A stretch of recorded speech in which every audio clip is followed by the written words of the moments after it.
பிரேமா இன்னைக்கு என்ன வீடியோ பார்க்க போறோம்? இன்னைக்கு வந்து நம்ம சேனலோட முதல் வீடியோ பார்க்க போகிறோம். என்ன சொல்றீங்க?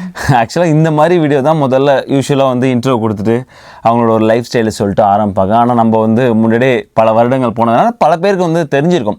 ஆனால் இந்த வீடியோ என்னென்னா வந்து நம்ம வந்து எப்படி வந்து யூஎஸ்ஏ வந்தோம், அதாவது நம்மளோட பள்ளிப்பருவத்திலேருந்தே சொல்கிற ஒரு ஆக்சுவலாக நிறைய பேர் கேட்டிருந்தாங்க பிரேமா நீங்கள் எப்படி இங்கே வந்தீங்கன்னு. ஆமாம், அது ரொம்ப முக்கியமான விஷயம். நிறைய பேருக்கு வந்து ஒரு தன்னம்பிக்கையாக இருக்கும், இவங்கெல்லாம் வந்துட்டாங்க நம்மளும் வர முடியும் அப்படிங்கிற மாதிரியான ஒரு கான்ஃபிடென்ட் கொடுக்கும் அப்படிங்கிறது நம்புகிறேன். நிறைய பேர் நான் வந்து பார்க்கும்போது அவங்களோட கடந்து வந்த பாதை சொல்லும்போது நம்மளோட கடந்து வந்த பாதையை ஒத்து போகிற மாதிரி இருக்கும். ஸோ கண்டிப்பாக பார்க்குற நேர்களால் அதை ஈஸியாக வந்து அவங்களோட லைஃப் ஸ்டைலோட பொருத்தி பார்த்துக்க முடியும். ப்ளஸ் வந்து இந்தியாவிலேருந்து பார்க்குறவங்க நம்ம யூஎஸ்ஏ வரணும் இல்லை நம்ம வெளிநாடு போகணுங்கிறவங்களுக்கும் ஒரு கான்ஃபிடென்ட் கொடுக்கும். நான் வந்து பிறந்தது வந்து மயிலாடுதுறை கிடையாது. என்னோட அம்மா ஊர் வந்து மயிலாடுதுறை, ஆர்த்தியோட அப்பா ஊர் வந்து மயிலாடுதுறை. சொந்த அண்ணன் தங்கச்சி நிறைய பேர் ஆக்சுவலாக தரங்கம்பாடி அப்படி சொல்லும்போது நிறைய அந்த சைட்லேருந்து நிறைய பேர் கனெக்ட் ஆகிருக்காங்க. ஆமாம், கரெக்ட். நான் வந்து பிறந்த வந்து ஆயப்பாடின்னு பொறையார் பக்கத்தில் ஒரு சின்ன கிராமம். இன்னும் சொல்லப்போனால் காரைக்காலை கனெக்ட் பண்ணிக்கலாம். பக்கத்தில் வந்து எங்களுக்கு வந்து கரெக்டாக வந்து மயிலாடுதுறையும் காரைக்காலும் சம இடைவெளியில் வந்து இருக்கும். ஒரு மிடில் கிளாஸ் தான், இன்னும் லோவர் மிடில் கிளாஸ் அப்படின்னு சொல்லலாம். அப்பா வந்து டெல்டா, அந்த காலத்தில் வந்து டெல்டா பகுதிகளில் உள்ள பல பேர் வந்து, அதாவது போன ஜென்ரேஷன்ல வந்து விவசாயம் பார்த்துருந்தாங்க, அடுத்த ஜென்ரேஷன் வந்து கூலி வேலைக்காக வந்து மத்திய கிழக்கு நாடுகள் வந்து போயிருந்தாங்க. ஸோ அப்படி போனவங்களாம் எங்கள் அப்பாவும் வந்து ஒருத்தவங்க தான். அங்கே போய் வந்து ஒரு பெயிண்ட் வேலைக்கு தான், அதாவது பெரிய பெரிய கட்டடங்களில் கயிறு கட்டி பெயிண்ட் அடிக்கிற வேலை. ஸோ அவ்வளோ கஷ்டமான வேலையை தான் வந்து செஞ்சுட்டு இருந்தாங்க. படித்தது வந்து பொறையாரில். எல்லா நடுத்தர குடும்பத்துலேயும் ஒரு விஷயம் இருக்குது. அது என்னென்னா வந்து நம்ம என்ன தான் வந்து சரி நம்மளால் முடியாட்டியுமே வந்து இங்கிலீஷ் மீடியத்தில், அந்த காலத்தில் இங்கிலீஷ் மீடியத்தில் படிக்க வைக்கணும் அப்படி தான் எங்கள் அம்மாவும் ஆசைப்பட்டாங்க. ஸோ அது தவறுன்னு சொல்ல முடியாது. அந்த ஒரு இதனாலே வந்து பல நெருக்கடிகள் வந்து உள்ளானோம். ஏன்னா வந்து இங்கிலீஷ் மீடியத்தில்ங்கும் போது நாங்கள் வந்து இங்கேருந்து பொறையார் 3 கிலோமீட்டர் போய் ஆகணும். ஸோ வேனில் போய் ஆகணும், நானும் தங்கச்சி போய் ஆகணும். வேனில் ஃபீஸ் அப்படின்னு பார்க்கும்போது சில நேரங்கள் என்ன ஆகுனா வந்து எனக்கு வந்து மதிப்பெண் அட்டைக்கு வர்றது கூட எனக்கு வந்து பயம் இருக்காது. இந்த கட்டண அட்டை கட்டலன்னு வச்சுக்கோங்க, அந்த அடுத்த மாதம் வந்து கையில் நடுங்கும். ஆனால் பயங்கரமாக வந்து திட்டுவாங்கல்ல, அடிப்பாங்க. ஸோ பின்னி எடுத்துருவாங்க. அது வந்து 2 பேருங்கிறதுனால தங்கச்சி ஒன்று சொல்ல மாட்டாங்க, அண்ணங்கிறதுனால இவன் கொஞ்சம் அடி தாங்குவான் அப்படிங்கிற மாதிரி வந்து இருக்கும். ஸோ அப்படி தான் வந்து ரொம்ப நெருக்கடி இருக்கும். பல நேரங்கள் இன்னும் ஞாபகம் இருக்குது. ஸோ வேறு வழி இல்லாமல் வந்து அன்றைக்கி ஃபீஸ் கட்ட நான் போகவே மாட்டேன்ருவேன். ஸோ வேறு வழி இல்லாமல் அந்த நேரத்தில் தேங்காய்லாம் விற்று கடன் வாங்கி பல நேரங்களில் நான் யோசிப்பேன், அந்த காலகட்டங்களில் வந்து நம்ம நகை போடுறது எல்லாமே வந்து அடகு கடைக்கு தான் அப்படிங்கிற ஒரு யோசனை உண்டு. ஸோ அந்த காலத்தில் அதனாலே வந்து எனக்கு நகை மேலெலாம் அவ்வளோ இன்ட்ரெஸ்ட் கிடையாது. இன்னைய வரைக்குமே அந்த ஒரு விஷயம் அப்போவே வந்து வெறுத்து போனது. இன்ன வரைக்கும் என் கையில் உள்ள ஒரே ஒரு நகை வந்து ஆர்த்தி போட்ட அந்த. நிறைய வந்து சம்டைம்ஸ் ஃபங்க்ஷன் அப்பெல்லாம் செயின் போட சொல்ல எனக்கு ரொம்ப கம்பல் பண்ணி அந்த மாதிரி தான் நான் போட சொல்லியிருக்கேன். ஆமாம், சில விஷயங்கள் வந்து சிறு வயதிலே நம்ம இல்லை இது நமக்கு தேவையில்லை அப்படின்னு. ஏன்னா எப்பயுமே நான் அந்த காலத்தில் கற்றுட்ட ஒரு விஷயம் தான், நமக்கு தேவையான அதிகமான விஷயத்தை ஆசைப்படும் போது நமக்கு ஒன்று ஏமாற்றம் நடப்பது அப்படிங்கிற ஒரு சின்ன சின்ன விஷயம். அப்போ எனக்கு ஐஸ்கிரீம் பிடிக்காது. இன்னை வரைக்குமே நான் ஐஸ்கிரீம் விரும்பி சாப்பிட மாட்டேன். பெரிய பெரிய சாக்லேட் அப்போவே நான் வெறுத்து போனேன்.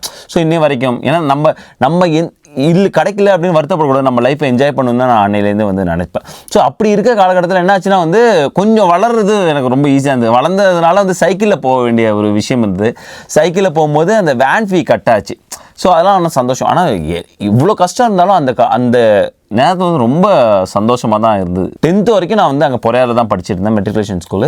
11th 12th தான் நான் வந்து மயிலாடுதுறை வரேன். ஸோ ஆர்த்தியுமே அதே ஸ்கூல் தான். எங்களோட பார்த்தீங்கன்னா ஜாயின்ட் ஃபேமிலி. எங்கள் வீட்டில் வந்து 5 சித்தப்பாங்க, 3 அத்தைங்க. பிரேம் வந்து +1 +2க்கு எங்கள் பாட்டி வீட்டில் ஸ்டே பண்ணி படிக்கிறதுக்காக வந்தாங்க. நாங்களும் அதே வீட்டில் தான் இருந்தோம். ஸோ வந்து எப்போ வந்து ஏதாவது பனிஷ் பண்ணாலோ எது பண்ணாலும் வீட்டில் போய் சொல்லி விட்டுருவாங்க. ஏன்னா இவங்களுக்கு தான் ஃபர்ஸ்ட் லஞ்ச் இருக்கும். எனக்கு பிரேம் வந்து அப்போ சுத்தமாக பிடிக்காது. வீட்டில் வந்து நான் அடி வாங்கினேன், நான் வந்து வாசல் நின்று நான் வீட்டுக்கு போய் லஞ்சு சாப்பிட்றதுக்குள்ளே எல்லாருக்கும் தெரிஞ்சிருக்கும். ஸோ அதனால எனக்கு வந்து ரொம்ப இரிட்டேட்டாக இருந்துச்சு. ஃபர்ஸ்ட்ல எப்படா இவங்க ஸ்கூல் விட்டு வெளில போவாங்கன்ற மாதிரி இருந்தது. சின்ன வயசுல கரெக்டாக அந்த சுமதி மிஸ் சொன்னாங்க, நீ கண்டிப்பாக வந்து நீ இன்ஜினியர் தான் ஆவ, நீ வேற எதுவுமே ட்ரை பண்ணாத, ஏன்னா நீ அது உனக்கு என்ன ஸ்ட்ராங்கோ அதை பண்ணு அப்படின்னு. பட் ஆனால் 2மே ட்ரை பண்ணேன். அப்போலாம் வந்து இது உண்டு, என்ட்ரன்ஸ் உண்டு. ஸோ 2மே ட்ரை பண்ணேன். 2 என்ட்ரன்ஸுமே எழுதி மார்க் வந்ததெல்லாம் தெரிஞ்சிச்சு. நம்ம எக்ஸாம் எழுதும்போது தெரிஞ்சு நம்ம டாக்டர் ஆகிறதுக்கு வாய்ப்பு இல்லைன்னா இன்ஜினியரிங் நல்ல மார்க் வந்துருந்துச்சு. அப்போலாம் வந்து கட் ஆஃப், அதுக்கப்புறம் வந்து நம்ம இது கவுன்சிலிங் போவோம். எனக்கு வந்து கவுன்சிலிங் டேட் வந்துடுச்சு. எங்கே வந்துச்சுன்னா வந்து ஆர்இசி, அதாவது ரிஜினல் இன்ஜினியரிங் காலேஜ், இப்போ வந்து NITன்னு சொன்னால் தெரியும், திருச்சிராப்பள்ளியில். திருவெரும்பூருக்கும் கொஞ்சம் தூரம், பெல்லுக்கு அப்புறம் வந்து ஸ்டாப்பில் வரும் நினைக்கிறேன், நிறைய பேருக்கு தெரிஞ்சிருக்கும். ஸோ அங்கே தான் கவுன்சிலிங். ஸோ நான் இங்கேருந்தே முடிவு பண்ணிட்டு போகிறேன் எந்தெந்த காலேஜ்லாம் போகணும். பிகாஸ் நம்ம குடும்ப நிலைமை தெரியும், நம்ம கண்டிப்பாக வந்து கவர்மெண்ட் காலேஜ் தான் எடுக்கணும் அப்படின்னு ஒரு லிஸ்ட் வச்சுருந்தேன். போனேன். அப்போலாம் வந்து இந்த மாதிரி கிடையாது, ஆன்லைன்லாம் பார்க்க முடியாது. 2003 நான் சொல்கிறது. நான் போய் பார்க்கும்போது கவர்மெண்ட் காலேஜ் கிடைக்கல, இருக்குது சீட் இருக்குது, ஆனால் என்னால் எடுக்க முடியல. சரி வேறு வழி இல்லாமல் நம்ம சென்னையில் சில காலேஜும் வந்து செலக்ட் பண்ணேன். சென்னை, கோயம்புத்தூர் இந்த மாதிரி வந்து நான் செலக்ட் பண்ணி வச்சிருந்தேன். சரி சென்னையில் நல்ல காலேஜ் தான் கிடச்சிது. ஆனால் என்ன பிரச்சனைனா வந்து நமக்கு வந்து கவுன்சிலிங் வழியாக போனாலுமே வந்து ஃபீஸ் வந்து கொஞ்சம் அதிகமாக இருக்கும் இல்லையா, ப்ரைவேட் காலேஜ் கொஞ்சம் அதிகமாக இருக்கும். ப்ளஸ் வந்து நம்ம தங்கி படிக்கணும், சென்னை தங்கி படிக்கணும்னா அந்த ஒரு ஃபீஸ் ரொம்ப அதிகமாக இருந்தது. ஸோ வீட்டில் வந்து எங்கள் அப்பாட்ட சொன்னோன்னே ரொம்ப கஷ்டம், அம்மாவுக்கு உடம்பு சரியில்லை. ஸோ நம்ம 11th 12th வரைக்கும் படிச்சிட்டோம். அப்படிங்கும்போது எங்கள் அப்பா வந்து ஒரு ஸ்டேஜில் வந்து இல்லை நீ துபாய் வந்துரு அப்படின்னு சொல்கிற மாதிரி சொல்லிட்டாங்க. எனக்கு ரொம்ப மயிலாடுதுறையில் படிக்க சொன்னாங்கன்னு சொன்னீங்க. அது இன்னொரு ஆப்ஷன் கொடுத்தாங்க. ஒன்று வந்து துபாய் வந்துருன்னாங்க. இல்லை சில பேர் என்ன சொன்னாங்க, மயிலாடுதுறையிலே வந்து ஆர்ட்ஸ் எடுத்துக்கோ, ஏவிசியில் வந்து பிஎஸ்சி பண்ணு அப்படின்னாங்க. எனக்கு வந்து ஒரு மாதிரி டாக்டர்னு நினச்சிட்டு இருந்தோம். ஸோ அதுக்கப்புறம் வந்து சரி இன்ஜினியர்னு போயிட்டோம். இப்போ பிஎஸ்சி இல்லைனா வந்து இல்லை துபாய் வந்துரு வேலைக்கு அப்படின்னு 2 ஆப்ஷன் சொல்கிறாங்கன்னா எனக்கு என்ன பண்ணுறதுல ரொம்ப சோகமாக தான் இருந்தேன். சோகமாக இருந்தோன்னா உண்மையாக எங்கள் ஆத்தா தான் வந்து அந்த நேரத்தில் வந்து பெரும் உதவி பண்ணாங்க. ஏன்னா வந்து நான் சோகமாக இருக்கிறத பார்த்து அவங்களுக்கு தெரிஞ்சிச்சு, சரி இவன் நல்லா மார்க் வாங்கிட்டா நல்ல காலேஜும் கிடச்சி, ஆனால் பணம் என்பது ஒரு குறையாக இருக்குன்னு எங்கள் தாத்தா கொஞ்சம் நல்ல கடையை நடத்தி ரொம்ப இன்ஸ்பிரேஷனான பர்சன்ஸ். ஸோ அவங்க வந்து எங்கள் பெரியமாட்ட போய் சொன்னாங்க. பெரியமாட்ட சொன்னோன்னா பெரியமா எனக்காக வந்து இன்சூரன்ஸை வந்து அவங்க க்ளோஸ் பண்ணி அந்த காசை கொடுத்தாங்க. ஆக்சுவலாக அதெல்லாம் வந்து யாரும் பண்ணுவாங்களான்னு எனக்கு தெரியாது. அத்தை வந்து யூஸ்வலாகவே நிறைய பேருக்கு வந்து நிறைய ஹெல்ப் பண்ணியிருக்காங்க. ஏன்னா என் வாழ்க்கையில் வந்து ஒரு மிகப்பெரிய வந்து ஹெல்ப் வந்து பெரியமா அப்போ பண்ணியிருந்தாங்க. ஏன்னா எங்கள் அப்பாவும் முடியல.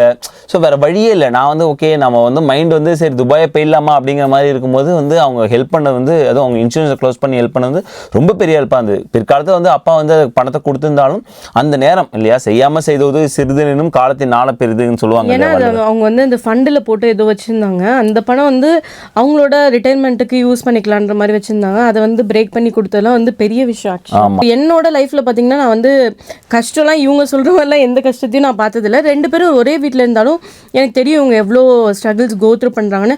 எனக்கு வந்து அப்பா ஃபாரின்ல இருந்ததுனால வந்து இந்த கஷ்டம் அதெல்லாம் தெரிஞ்சதில்லை. பட் ஆனால் நாங்கள் பேசிக்கும் போது இவங்க சொல்லும் போது இவங்க காலேஜ்லாம் போனதுக்கப்புறம் ஒரு ஸ்டேஜ் நாங்கள் பேச ஆரம்பித்தோம். ஸோ அப்போல்லாம் இவ்வளோ கஷ்டப்படுவாங்களா யாராவதுன்ற மாதிரி இருக்கும். ஏன்னா நான்லாம் வந்து அப்பா வந்து ஃபாரின்லேருந்து பணம் அனுப்புவாங்க, அவங்க கஷ்டம் தான் பட்டு பணம் அனுப்புனாங்க. பட் அந்த மாதிரி கஷ்டம் எனக்கு தெரியல. ஏன்னா வீட்டில் ஜாயின்ட் ஃபேமிலியாக இருந்ததுனால எல்லாருமே அந்த பண கஷ்டத்துக்கு அப்போல்லாம் அந்த மாதிரி இருந்த மாதிரி யாரும் பேசிக்கிட்டது இல்லை. ஏன்னா தாத்தா பேக்ரவுண்ட் இருந்தாங்க, தாத்தா எல்லாத்தையும் பார்த்துப்பாங்க. வீடும் ஜாயின்ட் ஃபேமிலியாக இருந்தோம். அப்பா அங்கேருந்து சம்பாரிச்சு அனுப்புனாங்க. ஸோ அம்மா தேவையான விஷயம்லாம் வாங்கி கொடுத்தாங்க. ஸோ இப்படி வந்து எந்த கஷ்டமும் எனக்கு தெரிஞ்சதில்லை. ஸோ 8th வந்து நான் வந்து ராஜ் ஸ்கூலில் ஃபெயில் ஆகிட்டேன். ஸோ நான் வந்து அதுக்கப்புறம் வந்து நான் செயின்ட் பால்ஸ் போயிட்டேன். ஆமாம். ஸோ எனக்கு என்னென்னா வந்து அம்மாவுக்கு உடம்பு சரியில்லை, அப்பாவுக்கு அங்கே வேலைனாலும் பெரிய வருமானம் கிடையாது. ஸோ தங்கச்சி தம்பின்னு ரொம்ப அப்பாவோட வருமானத்தை வச்சு இவ்வளோ பேர் ஓட்டி ஆகணுங்கிறதுனால ரொம்ப கஷ்டம். பாவம் அப்பாவும் கஷ்டப்பட்டு அங்கேருந்து சம்பாரிச்சு கொடுத்துட்டு இருந்ததுனால ரொம்ப ஒரு ஸ்ட்ரகிளாக தான் இருந்தது. அந்த டைமில் வர அத்தைக்கும் வந்து உடம்பு முடியாமல் போயிடுச்சு. எனக்கு நல்லா ஞாபகம் இருக்குது. ஈவன் ஃபர்ஸ்ட் டே வந்து நான் வந்து காலேஜ் போகிறேன். ஸோ எல்லாத்தையும் எடுத்துகிட்டு போகும்போது இன்னும் நல்லா ஞாபகம் இருக்குது. அப்படியே ஹாஸ்டலில் பார்த்தா எல்லாரும் பெரிய பெரிய பொட்டி தூக்கிட்டு வராங்க. என்னோடது வந்து அப்பா வந்து ஏற்கனவே ஃபாரின்லேருந்து யூஸ் பண்ண ஒரு பொட்டியை தான் நான் எடுத்துகிட்டு போனேன். ஏழையின் வயிறு மாதிரி அப்படியே ரொம்ப மெலிஞ்ச ஒரு பொட்டி தான். ஏன்னா நம்ம அதிக ட்ரெஸ் வாங்க மாட்டோம் இல்லையா, வருஷத்துக்கு 2 ட்ரெஸ் தான் வாங்குவோம், பிறந்த நாளுக்கும் தீபாவளிக்கு தான் வாங்குவோம். ஸோ காலேஜ் போகிறோன்னு நான் வந்து ஒரு 5-6 புது ட்ரெஸ் எடுத்து தச்சிட்டேன். ஸோ நான் உங்கள் அப்பாவோட ட்ரெஸ் எல்லாம் ஆமாம் அது நான் காலேஜ் நான் போயிட்டு இருந்தேன். அந்த 5-6 ட்ரெஸ் தான் வச்சிருந்தேன் ஃபஸ்ட்டு. போயிட்டு இருக்கும்போது என்னாச்சுன்னா வந்து ஒரு பையன், ஸோ ரொம்ப நல்ல பையன் தான், பிற்காலத்தில் என் ஃப்ரெண்டான பையன் தான், அந்த காலேஜில் இது பையன் தான், சென்னையை சேர்ந்த பையன் தான். அவன் வந்து இப்போ நோட் பண்ணிட்டான், நான் ஒரு 5 ட்ரெஸ்ஸே திரும்ப போட்டு வரதை வந்து நோட் பண்ணிட்டு அது கொஞ்சம் சாயமாக போயிடும் இல்லையா காலப்போக்கில். ஸோ நோட் பண்ணிட்டு ஏன் உனக்கு வேறு ட்ரெஸ் இல்லையா, இதே ட்ரெஸ்ஸை போட்டு வரேன்னா எனக்கு வந்து சுருக்குன்னு இருந்தது. ஸோ எதுவுமே நான் வேலம்மாள் மாதிரி காலேஜில் கண்டிப்பாக அவங்கெல்லாம் எல்லாருமே டேஸ் காலேஜ் வருவாங்க. ஸோ நிறையா வந்து பணம் உள்ளவங்க இருப்பாங்க. ஸோ அந்த பையன் மேலே தப்பு இல்லை, ரொம்ப நல்ல பையன் தான். ஸோ அவன் ஒரு இன்னசென்ட்டாக கூட கேட்டிருக்கலாம், இல்லை என்ன மேலே வந்து பரிதாபப்பட்டு கூட கேட்டிருக்கலாம். ஸோ அதனால் எனக்கு வந்து ரொம்ப சுருக்குனா இருந்தது. ஆனால் அன்றைக்கி தான் ஒரு விஷயம் தெரிஞ்சுது. ஸோ யூனிஃபார்மோட ஒர்த்து, ஸோ நம்ம யூனிஃபார்ம் போடும்போது நம்ம கிடைக்கிற அந்த ஒரு கான்ஃபிடென்ஸு அதெல்லாம் வந்து ரொம்ப தெரிஞ்சுது. ஆண்டவன் வந்து பல நேரத்தில் எல்லா கதையும் 3 நாளும் சின்ன பீரோவாவது திறப்பாருங்கிறது அன்றைக்கி உண்மை தான் இருந்தது. ஏன்னா போய் பீரோ திறந்தேன், எங்கள் வீட்டில் இருக்கிற பழைய பீரோவில் எங்கள் அப்பா அவங்களோட சிறு வயதில் மீன்ஸ் என்னோட அந்த வயசை ஒட்டி போட்டிருந்த இந்த ட்ரெஸ் அப்படியே இருந்தது. எங்கள் மாமா வந்து அப்போ துபாயில் யூஸ் பண்ண பொருள்லாம் இன்னமும் பத்திரமா வச்சு என் நாத்தனாருக்கு வாங்கினதை என் நாத்தனார் பொண்ணுக்கு யூஸ் பண்ணுற மாதிரிலாம் கொடுத்துட்டு இருப்பாங்க. அந்தளவுக்கு ஒரு விஷயத்தையும் அவ்வளோ பத்திரமா வச்சுருப்பாங்க. ஏன்னா அது எதை மீன் பண்ணுதுன்னா லைக் நம்ம ஒரு பொருளை வேஸ்ட் பண்ணக்கூடாது, அதோட எவ்வளோ கஷ்டப்பட்டு வாங்கியிருக்கோம் அதை உடைக்கக்கூடாது அப்படின்ற ஒரு இது வந்து அவங்கக்கிட்ட நல்லாவே இருக்கும். அண்ட் இவங்க வீட்டில் வந்து அந்த மாதிரி விஷயம்லாம் நிறைய இருக்கும். அந்த ப்ரொடெக்ட் பண்ணி அதை தொடச்சி வச்சு பாதுகாக்கிறதுலாம் வந்து வேற மாதிரி இருக்கும். ஆமாம், அந்த வடிவேல் படத்துலலாம் அந்த பொட்டியை தவிர ராஜாவோட காப்பாத்துக்கிற மாதிரி அந்த பீரோ திறந்த அத்தனை ட்ரெஸ்ஸு எனக்கு ஆச்சரியமா இருந்துச்சு. அதுவும் வந்து அந்த காலகட்டங்களில் வந்து திரும்ப அந்த பழைய ஃபேஷன் நீட்டாக காலத்தில் வச்சு போடுறது, ஹேண்ட் ஸ்டைலாம் கொஞ்சம் பழைய காலத்தில் போடுறதுன்னு ஸோ கரெக்டாக செட்டாக இருந்தது. ஒரு 4-5 ட்ரெஸ்ஸு செட்டாகவே இருந்தது. எப்பா பார்த்தோன்னே சந்தோஷம் தாங்கலை. அதுக்கப்புறம் வந்து அதை யூஸ் பண்ண ஆரம்பித்தோன்னே ஹாஸ்டல் ஃப்ரெண்ட்ஸு சான்ஸே இல்லை. ஏன்னா ஒவ்வொரு ஆளும் ஒவ்வொரு டிபார்ட்மெண்ட்டும் மாற்றி ட்ரெஸ்ஸை போட்டுப்போம். ஸோ வந்து அந்த பிரச்சனையுமே இருக்காது.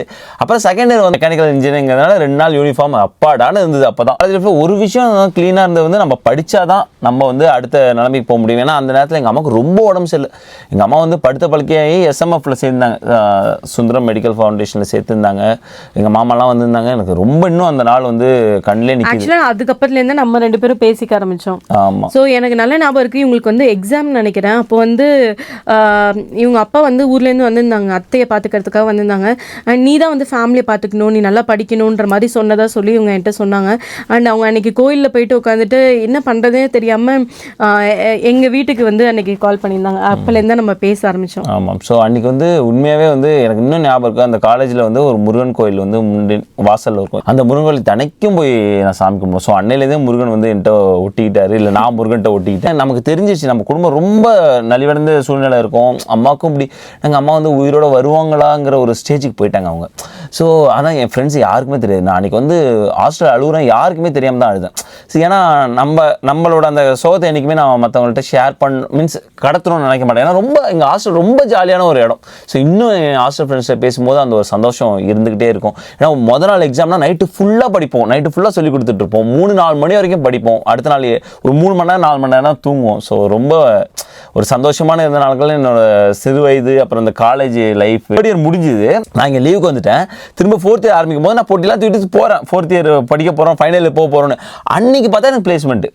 ஸோ டிசிஎஸ்லேருந்து வராங்க. அன்றைக்கி பிளேஸ்மெண்ட்டு போனோன்னா போடுறா ட்ரெஸ்ஸை போடுறா அப்படின்னு சொல்லிட்டு எங்கடா ஓடுறீங்க எல்லாருன்னா, டே நீ பிளேஸ் பண்ணுற என்னடா இப்படி இருக்குது அப்படின்னு போகிறோம். எனக்கு ஒன்றுமே புரியல, ஒன்றுமே ப்ரிப்பேர் பண்ணல.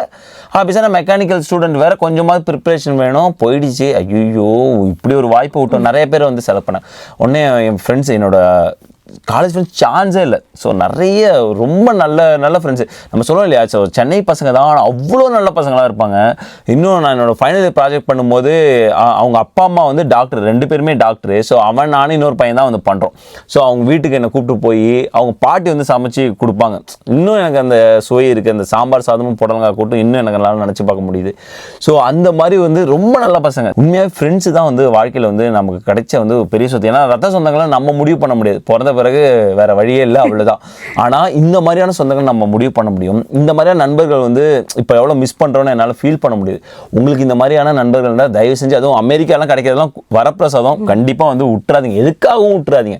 ஏன்னா இந்த மாதிரி எல்லாத்தையும் ஷேர் பண்ணுற ஒரு ஃப்ரெண்ட்ஸ் இருப்பாங்க இல்லையா, மச்சான் நான் இது இன்வெஸ்ட் பண்ணுறேன், நீ இன்வெஸ்ட் பண்ணா, ஸோ நீ இதை பண்ணா. இப்போ நிறைய பேர் நம்மளை மீட் பண்ணும்போது சொல்கிற விஷயம் கூட அதுதான். பிரேம் நீங்கள் வந்து நம்ம கம்யூனிட்டியை வந்து நிறைய பேசுகிறதுனால இதுக்கு முன்னாடி சொல்லாமல் இருந்த விஷயம்லாம் நிறைய பேர் இப்போ வந்து ஷேர் பண்ணிக்க ஆரம்பிக்கிறாங்க.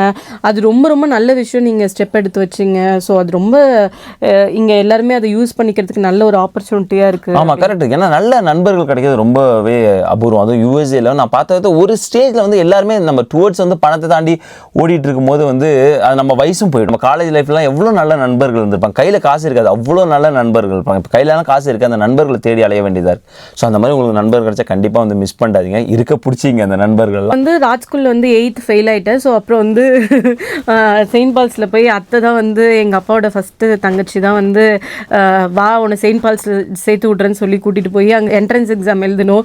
அதுலேயும் ஃபெயில் ஆகிட்டேன்.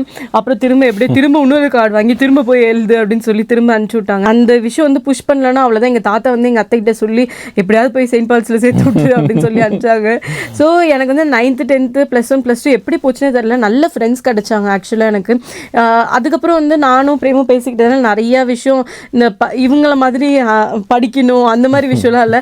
எப்படியோ ஒரு விஷயம் கடந்து போனால் போதுன்ற மாதிரி தான் இருந்தது. அண்ட் எங்கள் மிஸ் எல்லாம் வந்து என்னோட ஸ்கூல் டீச்சர்ஸ் எல்லாருக்குமே தெரியும் நான் வந்து பிரேமை தான் கல்யாணம் பண்ணிக்க போகிறேன்னு. ஒரு விஷயமும் புஷ் பண்ணுவாங்க. நீ ஃபெயில் ஆகிட்டேன்னா உன்னை வந்து கல்யாணம் நடக்காது. ஏன்னா நான் 12th கல்யாணம் பண்ணலான்ற ஐடியாவுக்கு வந்துட்டேன். ஸோ அதனால வந்து உங்கள் வீட்டில் மார்க் எடுக்கலைன்னா கல்யாணம் பண்ணி வைக்க மாட்டாங்க. ஸோ படி இது படி அதை படின்னு என்னோட 12th மிஸ் வந்து ஆக்சுவலாக என்னோட ஃப்ரெண்டோட அம்மா. ஸோ வந்து என்னை அவ்வளோ கைட் பண்ணி எனக்கு மேக்ஸை சுத்தமாக வராது. இவங்க மேக்ஸ்லாம் டாப்பராக இருப்பாங்க. இவங்களும் வந்து எனக்கு அப்போல்லாம் சொல்லி கொடுப்பாங்க. பட் ஆனால் ஒன்றுமே புரியாது. நான் வந்து அக்கௌண்ட்ஸ் குரூப் தான் எடுத்தேன். ஸோ அப்படியே ஒரு வழியாக முடிச்சிட்டேன். டீச்சர்ஸ் விட்ட பிறகு பசங்க நல்லா ஹெல்ப் பண்ணாங்க. அடுத்த ஒரு இந்தியன் கம்பெனி வராங்க, ஐடி கம்பெனி. மெக்கானிக்கல் டிபார்ட்மெண்ட் தான் நான் மைண்டில் வச்சுல மெக்கானிக்கல் டிபார்ட்மெண்ட் தான் போகணும்னு. காரணம் வந்து குடும்ப சூழ்நிலை அப்படி இருந்து வேலை கிடைச்சா போதும், நம்ம குடும்பத்தை வந்து அடுத்த நிலைமை கொண்டு போயிடலாம் அப்படிங்கிற ஒரு நம்பிக்கை எனக்கு இருந்தது. ஃபர்ஸ்ட் ஒரு 3 ரவுண்ட்ஸ் இருந்து ஃபர்ஸ்ட் ரவுண்டு செகண்ட் ரவுண்டு எப்படி கிளியர் பண்ணிட்டேன் ஆப்டிடியூட். அடுத்து வந்து கம்ப்யூட்டர் சம்பந்தமானது எப்படி கிளியர் பண்ணிட்டேன்னு வச்சுக்கோங்க. ஃபைனல் ரவுண்டு ஹெச்ஆர் ரவுண்டு போய் உட்காடுறேன். நம்ம இங்கிலீஷை பார்த்தோன்னே தெரிஞ்சிருச்சு, என்ன ஊர் பண்ணி அப்படின்னு கேட்குறேன். மாயாவரங்க அப்படின்னு. சரி ஓகே, நீ வந்து நல்ல மார்க்லாம் சூப்பராக வந்துருச்சு. ஆக்சுவலாக பிரேம் வந்து காலேஜ் வந்து கோல்டு மெடல் பேப்பர்லாம் வந்துருந்துச்சு பிரேமோட ஃபோட்டோ. அப்போல்லாம் வந்து நான் யோசிச்சுட்டு இருந்தேன், நம்மளாம் படிக்கவே இல்லையே, இந்த பையனோட ஃபோட்டோவை ஆளுக்கு அங்கங்கே பார்த்து எல்லார் வீட்லேயும் அன்றைக்கி வந்து இந்த டாபிக் தான் ஓடிட்டு இருந்துச்சு. பிரேமோட ஃபோட்டோ வந்து ஹிந்து நியூஸ் பேப்பர்லலாம் வந்தது. எங்கள் அப்பா வந்து ஹிந்து நியூஸ் பேப்பர் ஏஜென்ட் எடுத்திருந்தாங்க. ஸோ அந்த பேப்பர்லாம் வந்து எல்லார் வீட்டுக்கும் அங்கேயும் இங்கேயும் பாஸ் பண்ணிட்டு இருந்தாங்க. ஆமாம், அது ரொம்ப முக்கியமான ஒரு விஷயம் நான் சொல்லணும்னு நினைக்கிறேன். ஏன்னா வந்து எனக்கு அந்த நேரத்தில் வந்து ஹெச்ஆர் சொன்ன ஒரே விஷயம் அப்படி தான், நான் உன்னை நம்பி எடுக்கிறேன்னா ஒரே காரணம், ஏன்னா எனக்கு தெரியும் அவர் நான் பேசும்போது தெரிஞ்சிச்சு எப்படிப்பா இங்கிலீஷ் ஸ்கில்லாம் டெவலப் பண்ண போகிறேன்னா, ஐயா நான் அப்படியாவது ஸ்போக்கன் இங்கிலீஷ் சேர்த்து டெவலப் பண்ணிக்கிறேன் அப்படின்னு. ஆனால் அவர் சொன்ன ஒரே விஷயம், நான் உன்னை எடுக்கிறதுக்கு ஒரே காரணம் உன் மார்க்கு தான் அப்படின்னு. இந்த நேரத்தில் வந்து தயவு செஞ்சு சொல்லிக்க விரும்புகிறேன், யாராவது நீங்கள் காலேஜ் படிச்சுட்டீங்கன்னா உங்களுக்கு ஒரே விஷயம் தான் உங்களை அடுத்த லெவலில் எடுத்துகிட்டு போவோம், அது படிப்பு தான். தயவு செஞ்சு அதில் வந்து நம்மளால் வேறு நம்ம குடும்பத்தை வந்து வேறு எப்படியுமே கரை சேர்க்க முடியாது. அது ஒரே விஷயம் தான் நம்மளை வந்து ஆயுதமாக இருக்க போகிறது அந்த படிப்பு தான். தயவு செஞ்சு அதில் வந்து கான்சன்ட்ரேட் பண்ணுங்கள். நான் அதை தான் அன்றைக்கி வந்து நான் ஃபீல் பண்ணேன். ஸோ அன்றைக்கி வந்து உண்மையாகவே பரவாயில்ல, நம்ம அந்த கண்ணு முழிச்சு படித்த படிப்பு ஏதோ ஒன்று நம்ம வேலைக்கு உதவுது. நான் வந்து பிரேம் வந்து இந்த விஷயத்தில் வந்து சொல்லி ஆகணும். இந்த காலேஜ் டைமில் வந்து நம்ம வெளியிலலாம் ஃப்ரெண்ட்ஸோடு நிறைய சுற்றணும்னு நினைப்போம், நிறைய ஸ்பெண்ட் பண்ணணும்னு நினைப்போம், நிறைய எக்ஸ்ப்ளோர் பண்ணணும்னு நினைப்போம். இது எதுவுமே அவர் அந்த டைமில் பண்ணதே இல்லை, எனக்கு நல்லாவே தெரியும். ஏன்னா ஒரு 100 rupees வந்து இருந்தால் அந்த மந்த் ஓட்டிடலான்ற மாதிரி தான் இவர் லைஃப் ஓடிட்டு இருந்துச்சு. 100 ரூபாயில் என்கிட்ட ஒரு நாள் பேசும்போது சொன்னார், 100 ரூபாயில் நான் என்னென்ன பண்ணுவேன்னு.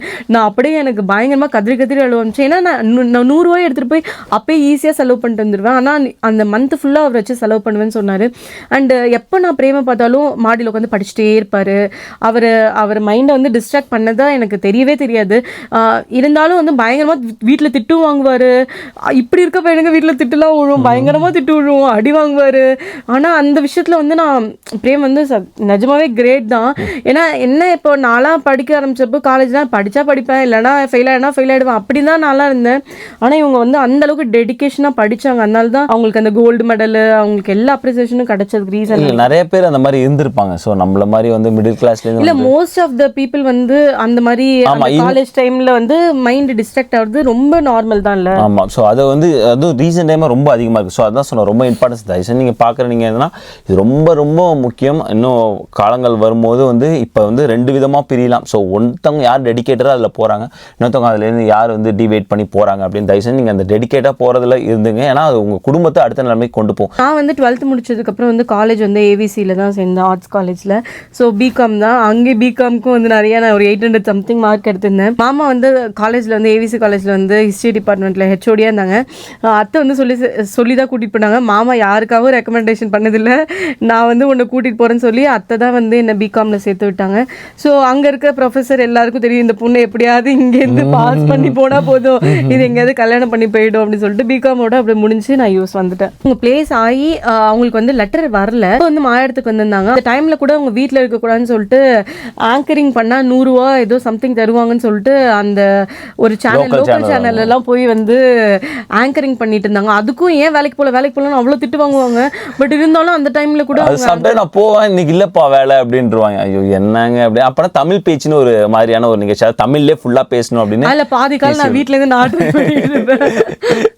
அந்த மாதிரிலாம் நிறைய. ஆமா, நான் உண்மையாக வாங்கின முதல் சேலரி வந்து அந்த ஆங்கரிங் பண்ணி அந்த டிசியூ அந்த சேனலில் வாங்கின ஒரு சேலரி தான். பிளேஸ் ஆகிட்டேன். ஸோ பிளேஸ் ஆன பிறகு தான் நான் வந்து உண்மையாகவே கம்ப்யூட்டர் வந்து கற்றுக்கிட்டேன். அதுவுமே வந்து பயங்கரமாக ரொம்ப 3 ரவுண்ட் டெஸ்ட் உண்டு, 45 நாள். அதுக்குள்ளே வந்து நம்ம எல்லாத்தையும் கிளியர் பண்ணணும், இல்லைனா வந்து ஃபில்டர் பண்ணுவாங்க. இவங்க மாமா வீட்டில் தான் தங்கி சோழிங்கநல்லூரில் வந்து அதெல்லாம் முடித்தது. அதுக்கப்புறம் வந்து வேலைக்கு போய் எனக்கு வந்து பெங்களூரில் வந்து ஆஃப் சேலரி போட்டாங்க. நான் போன நேரம் லேமன் பிரதர்ஸ் காலி. ஸோ இப்போ நான் நிறைய வீடியோ நம்ம சொல்லிக்க பாருங்க, கிரேட் ஷட் அதில் மாட்டிக்கிட்ட ஒரு ஆள் நாடு. அவ்வளோ வேலையே போகிற மாதிரி. உனக்கு பிபிஓ இல்லை ஆஃப் சேலரி என்ன எடுக்கிற அப்படின்னா ஆஃப் சேலரி எடுத்துக்கிறீங்கய்யா, நீங்கள் ஐடியில் வச்சிங்க. 10 நாள் வந்து மாயத்துக்கு வந்துடுவாங்க. எனக்கு இல்லைன்னா வேற தாக்கு பிடிக்க முடியாது. நான் பெங்களூர்ல இருந்தால் ஒரு நாள் வந்து ஆமாம் ஒரு 100 ரூபாயிலேருந்து 150 ரூபா அன்ன காலகட்டங்களில் ஈஸியாக செலவாயிடும். 100 ரூபா ஈஸியாக செலவாயிடும். ஸோ 3 வேளை சாப்பாடு 2 வேளை ஸ்நாக்ஸ்னாலே செலவாயிடும் இல்லையா? ஸோ அதனால் எனக்கு தாக்கு பிடிக்க முடியாது. அதுக்கு வந்து நம்ம ஒரு பஸ் ஏறி வந்தால் 100 ரூபா தான் செலவு. ஸோ அப்படியே அதுவும் நான் வந்து மாறி மாறி தான் பஸ் ஏறி வருவேன். இன்னும் ஞாபகம் இருக்குது, பெங்களூர் எலக்ட்ரானிக் சிட்டிலேருந்து ஓசூர் வருவேன், ஓசூர்லேருந்து திருவண்ணாமலை, சேலம், அப்படி அப்படி மாறி மாறி மாறி மாறி அப்படி வரும். பிரேமா, நான் 10th படிக்கும் போது தான் நீங்கள் வந்து 45 days என்னமோ வந்திருந்தீங்களா ஃபர்ஸ்ட் டைம் யூஎஸ்? ஆமாம் 2009 வந்தேன். அப்போ தான் வந்து யாடினி மோகினி படம் வந்துச்சு. அதில் வந்து தனுஷ் வந்து இங்கிலீஷ் கப்பல் ஆஃப் டேஸ் அந்த மாதிரி காமெடி தான் வந்து நாங்கள் சொல்லி பிரேம் போனால் அப்படிதான் இருக்கும் அப்படின்னு சொல்லி சிரிச்சுட்டு இருப்போம். அப்படிதான் இருந்தது உண்மையாகவே. இனிமே இங்கிலீஷில் கொஞ்சம் வந்து தடுமாற்றம் இருந்தது. அப்போ தான் வந்து என்னோட மேனேஜர் இன்னை வரைக்குமே வந்து இங்கே வந்து என்னோட மென்டார் அவர் தான். உரிமையாக வந்து பேசுவார், இந்த வேலையை இப்போ இது படி அப்படின்னு சொல்லுவார். இன்னை வரைக்குமே அவர் தான் சொன்னார். எங்கள் ஊருக்கார் தான் அவர். இன்னை வரைக்குமே மேனேஜராக இல்லைனா அவர் தான் எனக்கு மேனேஜர். அவங்க தான் வந்து சொன்னாங்க, சரி நீ பயப்படாத, நீ வந்து உனக்கு தெரியுதுல, நீ ஒரு மீட்டிங்கில் உட்காந்துருக்க, உனக்கு வந்து அவங்க பேசுறதுக்கான எல்லா விஷயமும் தெரியுது, நீ தான் அதில் டெவலப் பண்ணுற, அப்படிங்கும்போது நீ தயங்காமல் எடுத்து பேசு, தவறாக இருந்தாலும் பேசு அப்படின்னு சொல்லி அந்த மாதிரி அப்ரிசியேஷன் பண்ணுறதும் எனக்கு அவங்கள முன்னாடிலேருந்து நான் ஸ்கூல் படிக்கும் போதுலேருந்தே எனக்கு தெரியும்.